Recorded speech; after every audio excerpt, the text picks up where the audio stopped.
সবাইকে। সবাই কেমন আছো? খুব ভালো আছো মা কালী দয়ায়। আমিও খুব ভালো আছি। এখন থেকেই ব্লগটা স্টার্ট করলাম। সকাল এখন বাজে ৮টা। আজকের আর দোকানে বেরোলাম না। ঘরে একটু ইচ্ছে হলো যে আমি পরোটা বানাই। পরোটা আর আলু ভাজা আজকের সকালবেলার টিফিন। আর সাথে আছে লিকার চা। তার জন্যে ঝটপট মানে আটা মাখাতে বসে গেলাম। আর আশীর্বাদ আটা রুটি বেশ ভালোই লাগে, মিষ্টি মিষ্টি লাগে। আর মনিদি যে করছে দেখতে পাচ্ছ, মনিদি লাস্ট মুহূর্তে মানে করছে, যেহেতু আমিই করছিলাম। আর এই যে আরেকজন হচ্ছে এখন ব্রাশ করছে দোকানে বেরোবে বলে। আর মনিদি একা একা কী বকর বকর করে যাচ্ছে। আর হ্যাঁ, বকর বকর মানে আমি বলছি মনিদি একসাথে দুজনে খাবো। ওর তারা, ও আরেকটা বাড়ি যাবে। আর বড় বড় কথা হচ্ছে ও 7:45টার সময় এসছে। মানে ও কাজ করবে কি আর যাবে কি, ওই জন্য ঝটপট করছে। আর সেখানে গেলে বকান দেবে, ওই জন্য তাড়াতাড়ি করছে। ও খেয়ে দিয়ে চলে গেল আর আমি এখনও খাবার বানাচ্ছি। কেন, যেহেতু মানে দোয়েল বুড়ি এখনও আসেনি, পড়তে গেছে। আর স্যার পড়িয়ে চলে গেল। অঙ্ক স্যার আর 9টার সময় যায়। 9টার পরে আধ ঘন্টা হলেও আন্টির বাড়িতে পড়তে যায়। কারণ হচ্ছে আন্টির বাড়িতে না গেলে মানে একটা সাবজেক্ট পড়লেও মানে আন্টি বকবে না, না গেলে আন্টি বকান দেয়। ওই জন্যে আমার মেয়ে চলে যায় পড়তে। আর আমি এখন খাবারটা বানাচ্ছি, মানে যে যখন খাবে তখনই তার জন্যে পরোটা বানাবো, মানে এরকম করেই বানাই। কি বলো তো, সবাই মিলে গরম গরম খাবো, খাবার মজাটাই আলাদা। তার জন্যে আমি গরম গরম করি, একসাথে অনেকগুলো ভেজে রাখি না। যখনই রুটি করি তখনই এরকম করি। এখন সকাল 8:30 9টা বাজতে যায়। মনিদি কখন চলে গেছে। আর এখন আমি কি কাজ করব খুঁজেই পাচ্ছিলাম না। বাজার তো হয়নি। আর কি ভাবলাম বলো তো, বাজারটা পরে করব, আগে টিফিনটা যখন বানাচ্ছি এক গায়ে টিফিনটা খেয়ে নিই। টিফিনটা খেয়েই তারপরে যাব, এই চিন্তাধারা করে আবার খাবার বানাতে বসে পড়লাম। মানে অল্প অল্প করে বানাচ্ছি, অল্প অল্প করে করছি, তোমাদেরকে বললাম। আর একজন মুখ টুক ধুয়ে এখন আর কাটে বসে পড়বে। দেখো এই দেখো, আর কাটে বসে গেছে, যা তো বলেছি ব্ল্যাঙ্কেটটা সরিয়ে দিল। মানে আমরা কি বলতো, সোফা আছে, টেবিল আছে, চা মানে বারান্দার টেবিল আছে, কিন্তু আমরা খাই না। মানে আমরা খাটে বসে খেতে বেশি ভালো লাগে। আর সাথে আছে কৃষ্ণ, মানে কৃষ্ণ না হলে বাবু খেতে পারে না।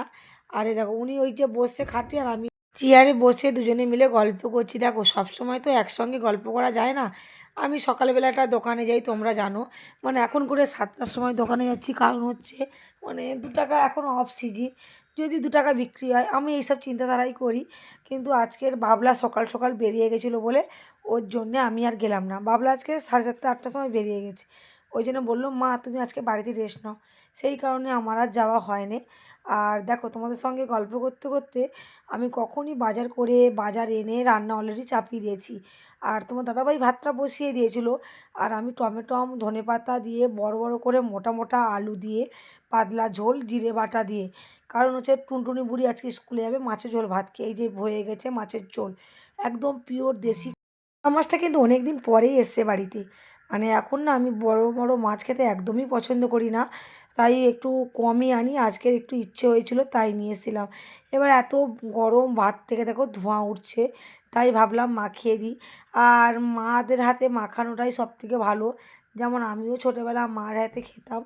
এখন মেয়ে মেয়ে মা মানে আমার মেয়ে আমার হাতে খাওয়াটা বেশি ভালোবাসে। আমি রান্না চাপিয়ে দিয়ে এদিকে সব টেবিল টেবিল পরিষ্কার করছি। যখন না রান্না করি না তখন মানে এক হাঁটু হয়ে থাকে। যতটা পারি গুছিয়ে দিয়ে যাই, কারণ মনিদি আবার এসে গজ করবে।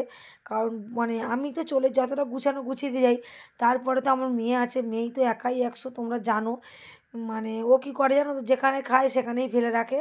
সেই মনিদি 4টে 5টার সময় আসবে, তখন এসে সে গুছোবে। যেহেতু আমি তো থাকি না, ওই জন্যে মানে আমি তো আর করতেও পারি না।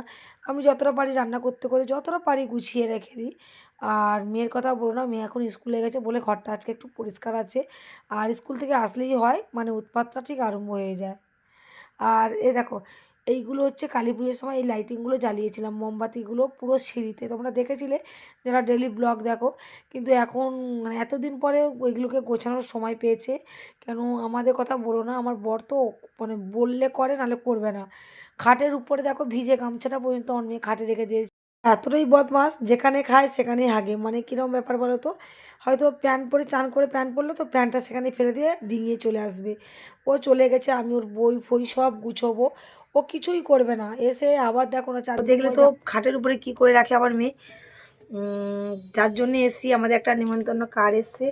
আর আমরা কালকে ছিলাম না, যেহেতু দোকানে ছিলাম। আর যে কোনো কার্ড দিয়ে গেলে আমার বর ছিল কালকে, নাহলে আমার যার কাছেই দিয়ে যায়। আর ওর বাবা কালকে ছিল বলে ওর বাবাই নিয়েছিল। আর শনিবার খাওয়া দাওয়া, শনিবারই তো মনে হয় খাওয়া দাওয়া, কালকের বৃহস্পতিবার কাজ, 7ই অঘ্রান শনিবার। হ্যাঁ, শনিবার হচ্ছে খাওয়া দাওয়া। আর অ্যাকচুয়ালি আমরা যেহেতু পাড়া প্রতিবেশী, শনিবার যাওয়াটাই বেস্ট। আর এই যে কার্ড সব লেখা আছে, যাব। আর আমার বললাম না, শ্রাদ্ধ বাড়ি যেতে খুব বেশ ভালো লাগে। মানে লোক ভালো লাগে, মানে বললে হয়তো বিশ্বাস করবে না, মানে শুক্তো খেতে যেতে চাই, শ্রাদ্ধ বাড়িতে শুক্তো খেতে চাই, লোক শুনলেও হাসবে। আর খেয়ে নিলে তারপরে যে শরীরটা কী রিয়াকশান হয় আমি অন্তত জানি। সেই গরম জল খাই, অ্যাসিডের ওষুধ খাই, তারপরে মনে হয় শরীরটা ফিট হয়। সে যাই পারে হোক, পাড়ার প্রতিবেশী অবশ্যই যাওয়ার দরকার, আর যেতেও হবে। আমাদের বাড়ি থেকে একটু দূরে এই পার্টি অফিস আছে। আমাদের যে জায়গা কিনেছিলাম, তোমরা যারা আমার ব্লগ দেখেছো তারা নিশ্চয়ই জানো। ঠিক আছে, শনিবার অবশ্যই তোমরা দেখো, আর পুরো দেখতেই পাবে আমি কোথায় যাচ্ছি না যাচ্ছি, আর সব কিছুই দেখাবো।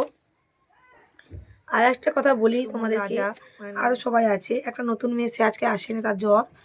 আর রাকেশ বিয়ে বাড়ি গেছে। কেউ মানে আমি যাব 12টার দিকে, একটু ঘরটা পরিষ্কার করবো, কাঠটা পরবো, অনেক কাজ, এত কাজ বলার মতো না। আছি একাই সব কিছু করবো। তারপরে তো দোকানে যেতে হবে।